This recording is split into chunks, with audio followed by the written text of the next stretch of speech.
السلام علیکم۔ فارسی کی کلاس میں آج ہم پڑھیں گے الفاظ، ان کے معنی اور آگے جا کے انہی الفاظوں پر مبنی ہم پڑھیں گے جملے۔ تو آج کی کلاس کو شروع کرتے ہیں۔ بسم اللہ الرحمن الرحیم۔ اچھا، تو اب ہم پڑھیں گے الفاظ و معنی۔ دیکھیں، سب سے پہلا لفظ ہے آموختن یعنی سیکھنا، مادی یعنی دنیاوی، استفادے کردن استعمال کرنا، بتنہائی یعنی اکیلے میں، بے وسیلے ذریعے سے، پیادے پیدل، پیدا کردن تلاش کرنا ڈھونڈنا، پیش رفت یعنی پہلے جانا پہل کرنا، جستجوگر یعنی ریسرچر جو بہت زیادہ کسی چیز کے پیچھے لگتا ہے سرچ کرتا ہے، راہ رستہ، سری جلدی، سفر، موجود، فن آوری یعنی ٹیکنالوجی، شناسائی شناخت، معنوی اخروی، مقصد منزل، اثر انگشت انگوٹھے کا نشان، نیاز مند ضرورت مند، وسائل یعنی سامان۔ اب رواں پڑھتے ہیں۔ آموختن مادی، استفادے کردن بتنہائی، بے وسیلے پیادے، پیدا کردن پیش رفت، جستجوگر، راہ، سری، سفر، موجود، فناوری، شناسائی، معنوی، مقصد، اثر انگشت، نیازمند، وسائل۔ اب ہم پڑھیں گے درس، اور ہمارے درس کا نام ہے پیش رفت یعنی ترقی کرنا۔ انسان موجودی است که امروزه به وسیله فن آوری میتواند کارهایی انجام بدهد که در گذشته نمیتوانست۔ انسان ایک ایسا وجود ہے کہ جو آج کل کے زمانے میں فن آوری یعنی نئی ٹیکنالوجی کے ذریعے سے وہ سارے کام کر سکتا ہے کہ جو گزشتہ زمانے میں وہ نہیں کر سکتا تھا۔ انسان میتواند به وسیله رایانه، انسان لیپ ٹاپ کے ذریعے سے در زمان کوتاهی کتابی را در یک کتابخانه بزرگ پیدا کند۔ انسان ایک لیپ ٹاپ کے ذریعے سے تھوڑے وقت میں ایک کتاب کو بہت بڑی لائبریری سے پیدا کر سکتا ہے یعنی ڈھونڈ سکتا ہے۔ اثر انگشت خلاف کاران را شناسائی کند، یعنی قانون کی خلاف ورزی جو لوگ کرتے ہیں ان کے انگوٹھے کے نشان کی پہچان کر سکے۔ وہ با استفادے از انٹرنیٹ علم و دانش بیاموزد، اور انٹرنیٹ کے ذریعے سے علم اور دانش سیکھ سکے، وہ خرید و فروش نمایت، اور خریداری بھی کر سکے۔ در گذشتے انسان برائے رفتن به سفر می بیست پیاده برود یا از حیواناتی مانند اسب شتر و استفاده کند۔ گزشتہ زمانے میں انسانوں کے جو سفر کرنے کا طریقہ تھا وہ یا تو پیدل جاتے تھے یا حیوانات کے ذریعے سے جیسے کہ گھوڑا اور اونٹ، ان کے ذریعے سے سفر کرتے تھے۔ وہ مدت طولانی در راہ باشد، اور ایک طویل عرصے تک وہ رستے پہ ہی ہوتے تھے یعنی اپنی منزل تک نہیں پہنچ پاتے تھے جلدی۔ اما امروز بساختن وسائل پیش رفته‌ای مانند ہواپیما، قطار و کشتی می تواند در زمان کوتاهی به مقصد برسد۔ لیکن آج کل لوگوں نے ترقی کی ہوئی ہے، اور اس ترقی کی وجہ سے وہ ہوائی جہاز، ٹرین اور کشتیوں کے ذریعے سے وہ کم وقت میں اپنی منزل تک پہنچ۔ آیا ہمیں یہ ان پیش رفت های مادی به تنهایی برای بشر کافی است؟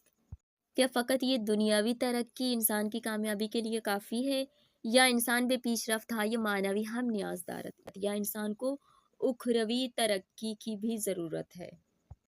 اب ہم 2-4 جملے پڑھتے ہیں۔ دیکھیں، سب سے پہلے پیش رفت یعنی ترقی۔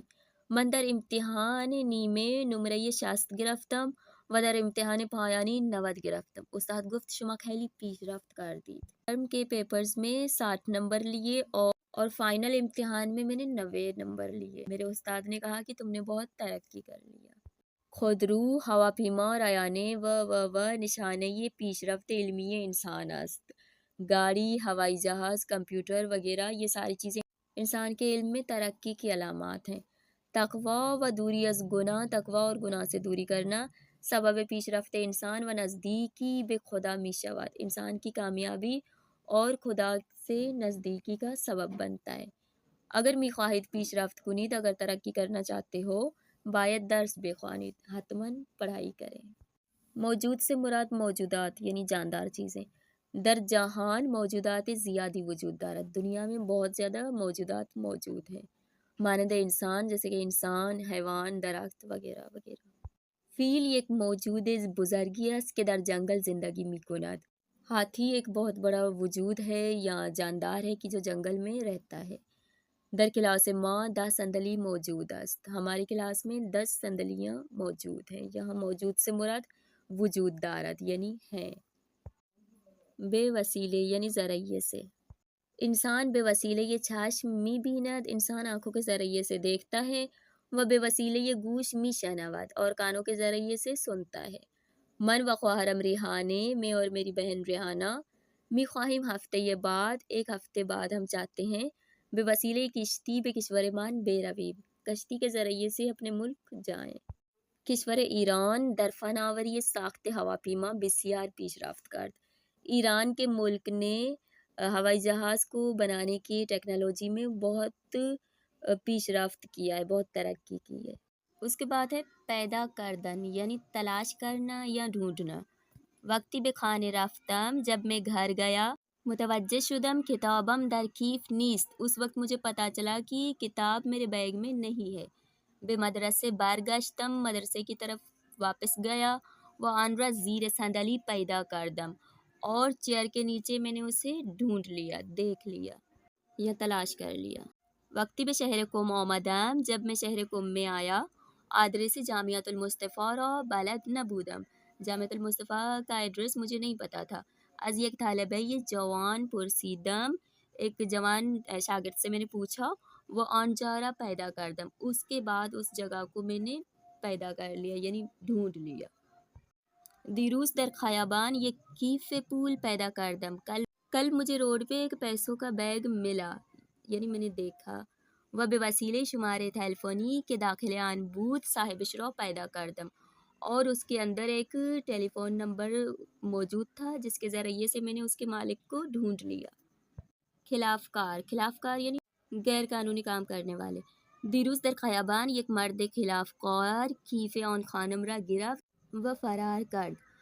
کل ایک قانون کے خلاف ورزی کرنے والے ایک شخص نے ایک خاتون سے اس کا بیگ چھین لیا اور بھاگ گیا. انسان های خلاف کار با کارهای بد مردم را آزار می دهند. قانون کی خلاف ورزی کرنے والے اور برے کام کرنے والے انسان اپنے برے کاموں کی وجہ سے لوگوں کو تکلیف دیتے ہیں. پولیس مرد خلاف کار را گرفت و به زندان برد. پولیس نے برے کام کرنے والے انسان کو پکڑا اور اسے جیل میں لے گیا. شناسائی یعنی پہچان. ہمیں یہ دانش آموزان و دانش جویان کارت شناسائی دارند. ہر شاگرد اور ہر یونیورسٹی کا اسٹوڈنٹ اس کے پاس NIC کارڈ موجود ہوتا ہے. کارت شناسائی تقریباً یونیورسٹی کارڈ کو کہتے ہیں. پولیس به وسیله ریانه، پولیس لیپ ٹاپ کے ذریعے سے چہره انسانهای خلاف کار را شناسائی می کند. برے کام کرنے والے انسان کے چہروں کو پہچان لیتا ہے یا ان کے چہروں کی پہچان کرتا ہے. استفاده یعنی استعمال. استاد ما برای نوشتن روی تابلو از ماژیک استفاده می کند. ہمارے استاد بورڈ پہ لکھنے کے لیے بورڈ مارکر کا استعمال کرتے ہیں. چشمهای من ضعیف است، میری آنکھیں کمزور ہیں. برای مطالعه از عینک استفاده می کنم. اسٹڈی کے لیے عینک کو چشمے کا استعمال کرتا ہوں. ما می خواهیم با استفاده از زبان فارسی، ہم چاہتے ہیں زبان فارسی کے استعمال سے علوم اسلامی را یاد بگیریم، اسلامی علوم کو ہم سیکھیں. آموختن یا بیاموزد یا یاد گرفتن یعنی سیکھنا. آموختن قرآن برای ہمیں یہ مسلمان ها واجب است. قرآن سیکھنا ہر مسلمان پر واجب ہے. ما می خواهیم زبان فارسی را خیلی خوب بیاموزیم، ہم چاہتے ہیں زبان فارسی کو بہت اچھے سے سیکھیں. اچھا، اب ہم پڑھیں گے فعل مضارع منفی. اور مضارع کون سا؟ مضارع التزامی، جو ہم نے کل کی کلاس میں پڑھا تھا. آج اسی مضارع التزامی کو منفی کرنے کا طریقہ پڑھیں گے. تو فعل مضارع کو منفی کرنے کے لیے دیکھیں، فعل مضارع وہی بن مضارع سے بنتا ہے، صحیح ہے، بن مضارع سے بنتا ہے. لیکن فعل مضارع التزامی میں کیا ہوتا ہے؟ ہمیشہ بے آتا ہے، صحیح ہے. بخورم، من بخورم، تو بخوری، او بخورت، صحیح. لیکن اگر اس فعل مضارع التزامی کو ہم منفی میں تبدیل کریں گے تو جہاں پہ اس کا بے آتا ہے اس بے کو ہٹا کے بے کی جگہ پہ ہم نون لگائیں گے. بے کو مکمل حذف کیا جاتا ہے، بے کو مکمل وہاں سے نکال دیا جاتا ہے اور بے کی جگہ پہ ایک نون لگائیں گے، من نخورم تو نخوری، من شاید نخورم تو شاید نخوری.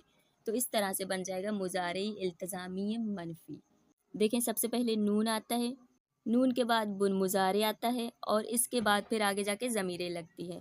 من کے لیے میم آتا ہے، تو کے لیے یہ آتا ہے، او کے لیے دال آتا ہے، ماں کے لیے یا میم آتا ہے، شما کے لیے یا دال آتا ہے، اونہا کے لیے نون دال آتا ہے. اور یہ ضمیریں ساری ہم نے پڑھ لی ہیں. جن کو ضمیریں سمجھ میں نہیں آ رہی وہ بقایا کلاسز میں دیکھ لیں. فی الحال دیکھیں ہم یہ سیکھ رہے ہیں کہ اسے فعل مضارع التزامی کو منفی کس طریقے سے کیا جاتا ہے. تو منفی کرنے کے لیے جو فعل مضارع التزامی مثبت ہے اس میں جو بے ہے اس بے کو فقط ہٹا کے بے کی جگہ پہ ہم نون لگائیں گے تو ہو جائے گا فعل مضارع التزامی منفی.